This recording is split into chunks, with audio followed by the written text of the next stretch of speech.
servicio prestado en exclusividad compilado en el TUPA? No. Si bien es cierto el TUPA es aprobado en el Consejo Municipal, lo que tienen que hacer los regidores, en este caso, si quieren una explicación técnica y legal, pedir a los órganos técnicos, en este caso. Técnicamente, ¿quién puede sustentar en el gobierno local? La Oficina de Planeamiento, Racionalización, Organización y Métodos, o quien haga sus veces. Ellos tienen que sustentar técnicamente. Y legalmente tienen que sustentar asesoría legal, ¿no es cierto? Ellos son los órganos técnicos y legales que van a explicar al Consejo Municipal cómo se ha formulado el TUPA. Más no, ellos no tienen que verificar técnica y legalmente. Otra consulta que me hacían: ¿las multas por concepto de infracción de tránsito deben estar incluidos en el TUPA? No. Esas son papeletas. En cuanto a las papeletas de tránsito, son tasas que no se compilan en el TUPA. Sin embargo, deben formalizarse mediante una ordenanza municipal, ¿no? Las papeletas son de oficio de la municipalidad, en coordinación con la Policía Municipal. Perdón, Policía Nacional. Somos una municipalidad distrital pequeña. El servicio de agua no cuenta con medidores, por lo que se cobra con una tarifa de 3 soles por el servicio de agua, y pensamos también cobrar por limpieza pública. Mi pregunta es que si el pago de estos servicios de agua y limpieza pública se incluyen en el TUPA o no. En el TUPA solo se compilan procedimientos administrativos, como les mencionaba, y servicios prestados en exclusividad. Los arbitrios, al estar vinculados con servicios públicos, no deben incorporarse en el TUPA. También son tasas, en este caso, paga la ciudadanía por la prestación o mantenimiento de un servicio público individualizado en el contribuyente. Por ejemplo, serenazgo, limpieza pública, recojo de maleza, agua potable. Los impuestos tampoco deben de ir en el TUPA, como les he mencionado, el tema de impuesto predial. Pero eso no significa que el hecho de que los servicios públicos, los arbitrios o los impuestos municipales no estén en el TUPA, no quiere decir que la municipalidad no deba brindarlos o cobrarlos según sea el caso. Lo que se debe saber es que el TUPA no es un instrumento apropiado para reunirlos, ¿no? Para ponerlos.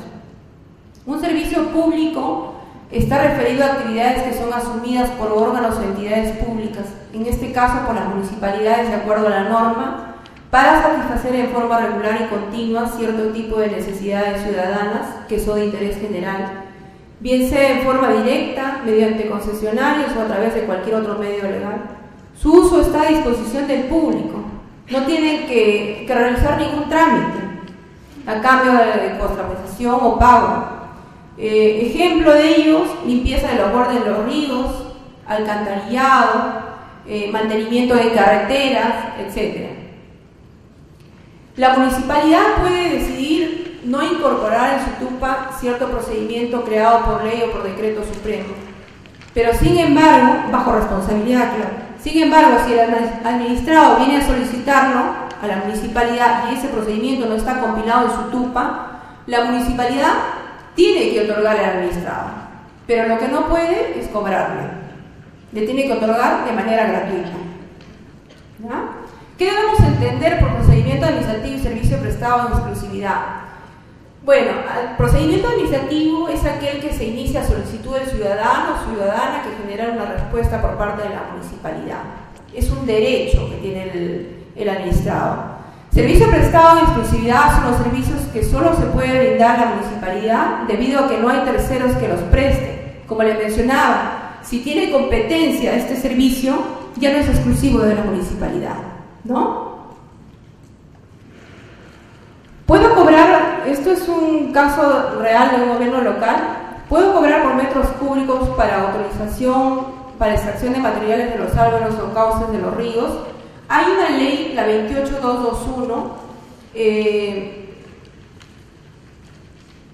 que permite extraer materiales de los cauces de los ríos. Establece los requisitos, qué tipo de material se va a extraer, cuál es el volumen, si afecta o no con la conservación del medio ambiente. Puede ser que extraigan del cauce de un río y no sé, se lleven afecte algo contra el medio ambiente, ¿no? ¿Qué tipo de maquinaria van a utilizar? Todo eso tiene que solicitar ahora. Esos son los requisitos. Y tienen que cobrar, esto tiene una tasa, efectivamente, la ley lo establece. Dice que debe establecerse una tasa, pero por el gasto que le genera a la municipalidad en otorgar ese procedimiento.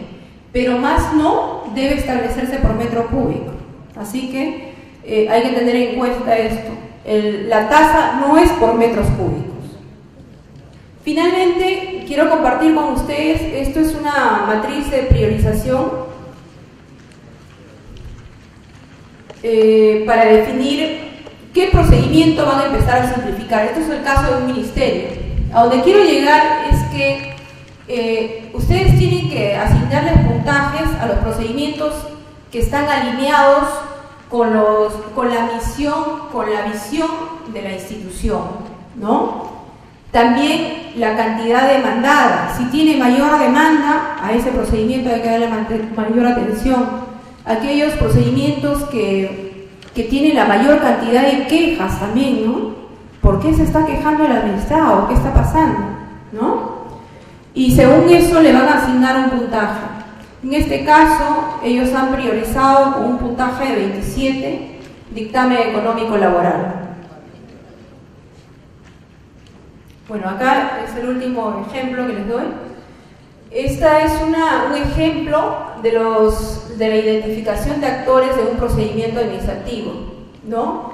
Esto es un procedimiento de inscripción en el registro de empresas promocionales para personas con discapacidad. Es un ejemplo de un ministerio. Se han identificado los actores hacia afuera, que son las instituciones públicas, los grupos organizados, las instituciones privadas también, esos son los actores hacia afuera, y también hacia afuera, por ejemplo, el CONADIS, porque es el tema de discapacidad, ¿no? El tema del SUNAT también, registros públicos, el OCE, y algunas empresas privadas. Y hacia adentro, ¿quiénes otorgan? El personal responsable de otorgar el procedimiento. Está el asistente administrativo, el asistente legal, el subdirector, el practicante también interviene. ¿Qué personal de mesa de partes? El tema también, los notificadores de la correspondencia externa también intervienen. Son los actores hacia adentro. Hay que ver qué relación predominante tiene y cuál es el poder que ejerce en el procedimiento administrativo. Eso nos va a ayudar para el proceso de implementación del procedimiento que van a simplificar. Bien, ha sido un gusto tenerlos el día de hoy y otra vez felicidades. Muchas gracias.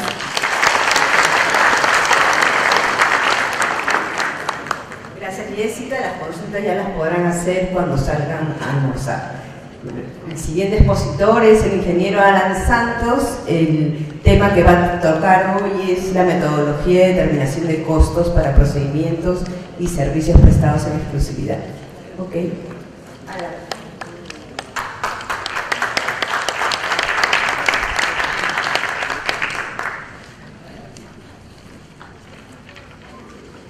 Bien, ya buenas tardes ya con todos ustedes. Mi nombre es Alan Santos, el tutor del módulo de la metodología de costos. Bien, antes de iniciar mi presentación, quiero darles mis felicitaciones a cada uno de ustedes que han podido aprobar satisfactoriamente el diplomado de simplificación administrativa y consecuentemente también el módulo de costos. Que a opinión de muchos de ustedes, este módulo ha sido uno de los más complicados, ¿no? Uno de los más difíciles por la complejidad de los cálculos que hay que hacer. Sé que a muchos les ha dado dolores de cabeza, noches sin dormir de repente, ¿no? Y a algunos les ha salido hasta humo, ¿no? Pero satisfactoriamente han logrado cumplir con las expectativas de la presidencia del Consejo de Ministros y por eso justamente están aquí. Bien, lo que yo voy a hacer es básicamente presentar algunas pautas acerca de los conceptos metodológicos que se usan en la metodología de costos. Algunos conceptos, vamos a aclarar algunos aspectos para que de repente ustedes puedan también comprender un poco mejor la metodología de costos, básicamente en el concepto de actividad y básicamente en lo que son inductores, que son básicamente algunos aspectos muy importantes que tiene esta metodología y justamente a eso yo me voy a referir ahora. Básicamente comenzamos con la actividad. Aquí la primera pauta que yo les doy es que las actividades puedan ser determinadas de forma genérica, tal como lo ven en ese ejemplo. Tenemos revisar documentos, trasladar expedientes, elaborar informe técnico. Las actividades, por la teoría de gestión de procesos, deben estar uniformizadas bajo una nomenclatura genérica, tal como que se ve en ese ejemplo. He visto también muchos casos de las personas que tienen que hacer los costos, hacen sus diagramas de flujos en la que especifican, ¿no?, elaborar informe técnico, ¿no?, detallado específicamente de algo, o trasladar expediente a mesa de partes, trasladar expediente a la oficina de obras privadas, trasladar expediente a gerencia municipal.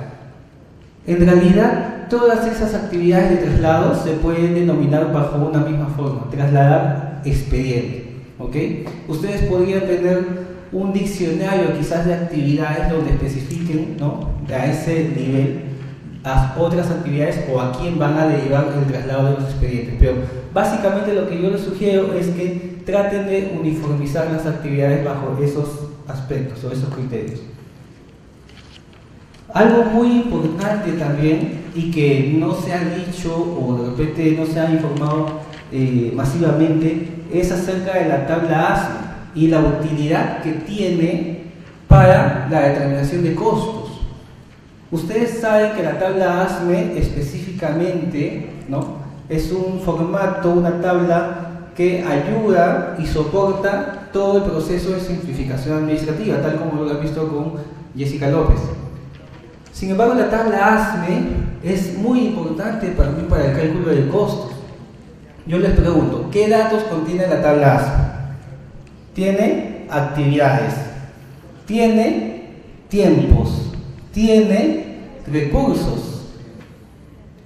Esos datos son datos también para el cálculo de costos, ¿sí o no? Por supuesto. Entonces, yo les sugiero, simplifiquen o no simplifiquen un procedimiento, determinen la tabla ASME de dicho procedimiento para efectos del costo. ¿Ok? Todo procedimiento que ustedes contengan en su TUPA deben tener una tabla ASME, ya sea para efectos de simplificación o ya sea para efectos de determinar el costo del procedimiento administrativo. ¿Ok? Eso es una sugerencia para que ustedes lo puedan tener. Otro tema también que he visto de repente como alguna debilidad que hemos visto en algunos ejemplos de tablas ASME es que las actividades de espera muchas veces consideran recursos. ¿Ok? Por ejemplo, tenemos la actividad de espera, esperar acumulación de expedientes. Ponen en la tabla ASME, esperar acumulación de expedientes. Y ponen ahí 180 minutos. Y en la misma tabla ASME identifican un técnico administrativo 1. ¿Ok? ¿Qué significa eso? Yo al leer hago la lectura de la tabla ASME, digo, ok, dice, esperar acumulación de expedientes, un técnico 180 minutos. ¿Qué significa eso? ¿Cómo yo lo puedo interpretar? Si yo quiero hacer el cálculo de costos. Ok, esta persona, este técnico, está sentado en su escritorio 180 minutos viendo, ¿no?, cómo se acumulan los expedientes. Con su gaseosa, su cafecito, seguramente, ¿no? Yo les pregunto, o chateando, ¿no?, su Facebook ahí. Yo les pregunto, ¿eso sucede en la realidad? ¿No? ¿El técnico se pega 180 minutos ahí? No. ¿Se imaginan si hiciera eso todo el costo de ineficiencia que yo ocasionaría, y no solamente eso, el costo que finalmente va a ser trasladado al ciudadano, porque el ciudadano va a tener que esperar esa espera. Entonces, señores, las actividades de espera no se costean. No digo que se deban eliminar. Las actividades de espera se deben considerar en la tabla ASME a efectos de simplificación administrativa, porque ustedes deben saber cuánto tiempo efectivamente demora la acumulación de expedientes. Sin embargo, cuando ustedes determinen el cálculo de costos, no deben afectar algún recurso en esas actividades. Y eso es algo que ciertamente he visto que tienen debilidades muchos en justamente identificar esas actividades de espera y ponerle los recursos como si realmente alguien estuviera esperando, ¿no? Finalmente, quien espera es el ciudadano. El ciudadano es el que finalmente espera, porque esos tiempos se acumulan y al final originan el tiempo del plazo, ¿no?, de presentación del pronunciamiento de la entidad, ¿no? Pero no necesariamente es una demora, no es un costo, pues, que tiene que ser trasladado al ciudadano. Y para eso, justamente, les presento este ejemplo de la tabla ASME, que ustedes lo tienen en su material impreso. Tenemos el ejemplo de una tabla ASME y justamente ven ahí una actividad de espera. En este caso es esperar hasta el día siguiente, que también ponen muchas veces así, de esa manera. Pero se han dado cuenta que en esa actividad yo he colocado un tiempo determinado, sin embargo no le he considerado ningún tipo de recurso, ¿ok? Porque si yo considero algún tipo de recurso, tendría que considerarlo para efectos de costo. Entonces, las actividades de espera colóquenlas en sus tablas ASME, sin embargo no afecten o no identifiquen un recurso, ¿ok? Para poder, digamos, mantener adecuadamente en una tabla ASME reflejando un procedimiento administrativo. Otra cosa también que sirve o ayuda mucho en el cálculo de costos es aprovechar la tabla ASME para clasificar los recursos que se consumen en cada actividad. Si ustedes se dan cuenta, en la primera línea, en la primera fila, en la segunda, hay una clasificación de los recursos, que es la clasificación de elementos de costos que ustedes ya conocen. Por ejemplo, ¿no?, lo que son técnico 1, técnico 2 está clasificado como personal directo, lo que es papel BOM es material fungible, el servicio de movilidad como un servicio identificable, y así sucesivamente. Yo les sugiero que usen la tabla ASME también para clasificar los elementos de costos. Aprovechen esta tabla. ¿Y por qué digo que lo clasifiquen aquí? Si al final, cuando yo costeo, tengo que clasificarlo para justamente calcular el costo correspondiente, ¿no? Lo que pasa es que cuando hemos revisado cálculos de costos de procedimientos administrativos, aparentemente hay una confusión de conceptos y ponen recursos en clasificaciones que no son adecuadas.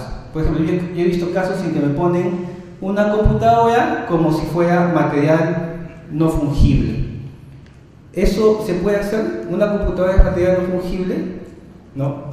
No. Las computadoras son activos que se deprecian. Por lo tanto, debe estar clasificado como depreciación de activos. Bien, entonces, para evitar de repente estas confusiones, preferiblemente en la tabla ASME aprovechen la clasificación de estos elementos de costo. Otra pauta también que les doy es acerca de la cantidad de actividades. Como ya mencionaba Jessica, hemos revisado ejemplos de tablas ASME reales en entidades públicas. Algunas tienen hasta 200 actividades y eso sí es cierto. Es más, yo he visto procedimientos de hasta 400 actividades. ¿Ok? Entonces, a veces las entidades piensan, o las personas piensan, que detallando las actividades voy a tener un costo más alto del procedimiento, o voy a tener un costo más preciso. Y eso no es cierto, señores. El costo no depende de la cantidad de actividades. ¿De qué depende el costo del procedimiento administrativo básicamente? Básicamente, según los estudios que hemos hecho, el costo del procedimiento administrativo depende básicamente del tiempo que consumen las actividades, no de la cantidad. Del tiempo que consumen las actividades y también de los inductores, del valor de los inductores que nosotros definamos. Y justamente ese tema vamos a hablarlo en unos segundos, unos minutos. Para poder lograr un estándar que yo propongo entre 5 a 30 actividades que debe tener un procedimiento estándar, lo que podemos hacer también es agrupar tareas. A veces listamos la secuencia de pasos del procedimiento administrativo cuando estos pasos en realidad son tareas específicas y no necesariamente actividades. Entonces, por ejemplo, aquí les pongo, ¿no? Revisar el informe, buscar información, ¿no? Para elaborar un informe, el desarrollo del informe, o sea, el registro, la digitación en la PC, imprimir el informe, son tareas que pueden ser acumuladas en una actividad que se denomine elaborar informe, cuyo tiempo sería el mismo tiempo, ¿no? O la sumatoria de tiempos de las tareas que vemos ahí. Entonces, son pautas para que ustedes puedan, ¿no?, facilitar o disminuir la cantidad de actividades en un procedimiento administrativo. No olviden, según la normativa del Decreto Supremo 064, la metodología de costos, el flujo de actividades que se señala en el ASME corresponde al proceso óptimo del procedimiento. ¿Y por qué ese procedimiento óptimo? Porque no se le debe trasladar costos por ineficiencias al ciudadano. Es justamente lo que se señala en la normativa vigente.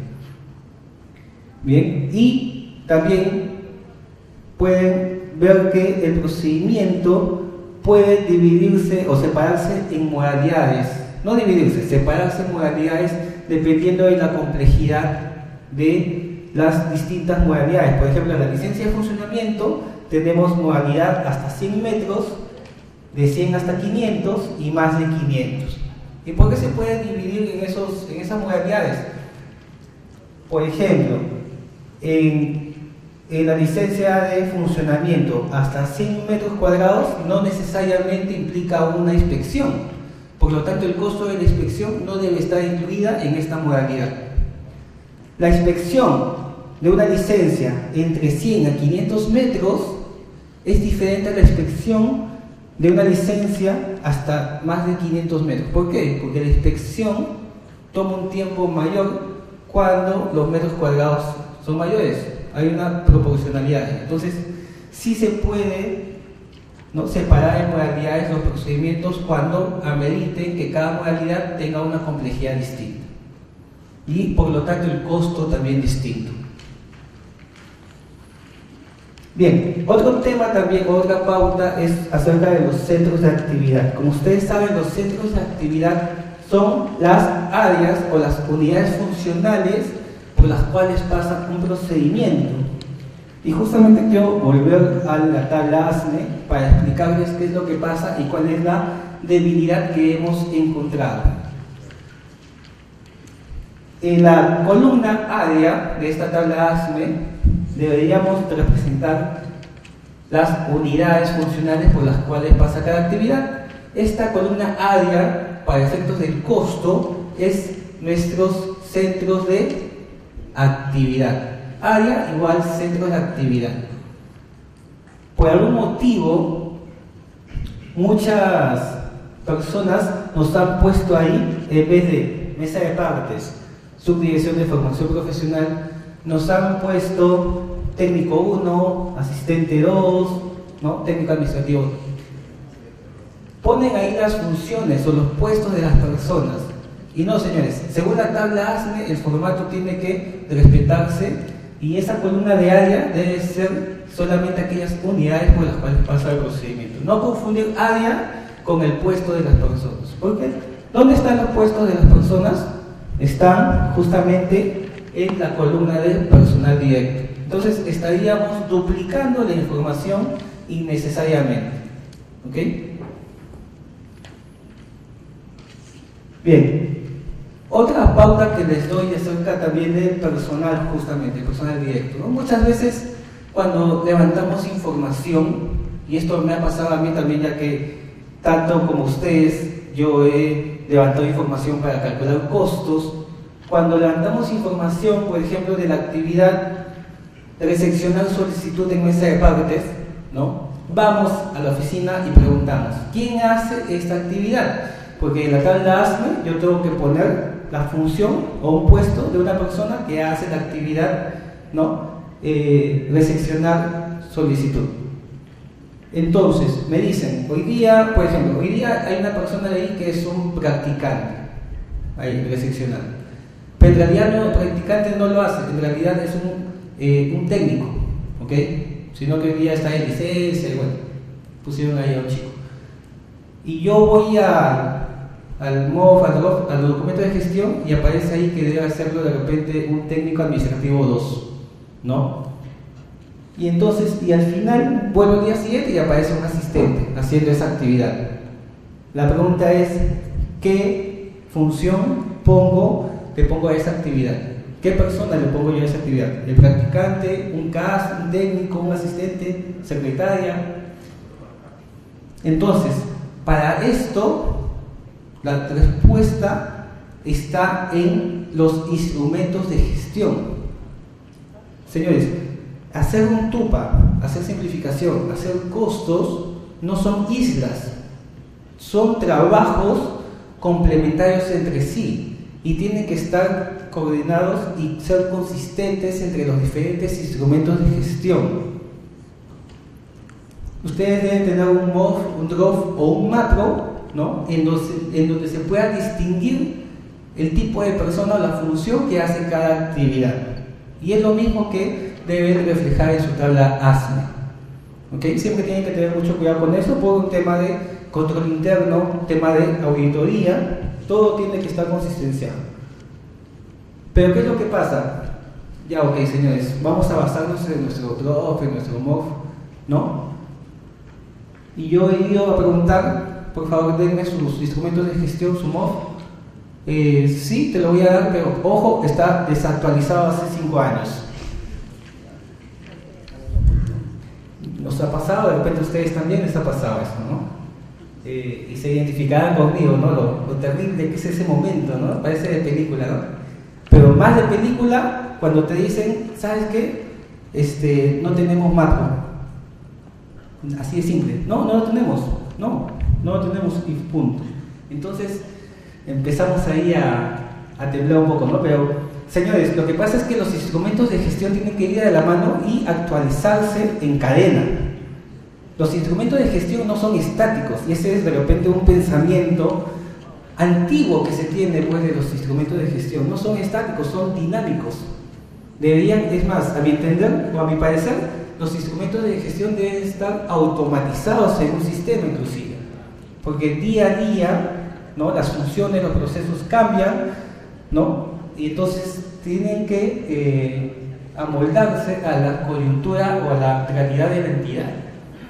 Entonces, básicamente traten, por favor, de nivelar, ¿no? Sus datos o sus criterios con los diferentes instrumentos de gestión. Obviamente, ahí hay un trasfondo, ¿no? De actualización de documentos, pero tiene que ser así y guarden siempre esa visión, ¿no? Una visión integral de poder establecer los diferentes datos o variables que se necesitan para elaborar un TUPA. Otro tema interesante también y que estamos uniformizando ya a nivel nacional es acerca de las horas efectivas y los días laborables para el cálculo del costo de personal directo por minuto, que estamos considerando como 8 horas y 30 días, ya que bajo estos datos se calculan las remuneraciones de las personas por un aspecto legal. ¿Bien? Y pasamos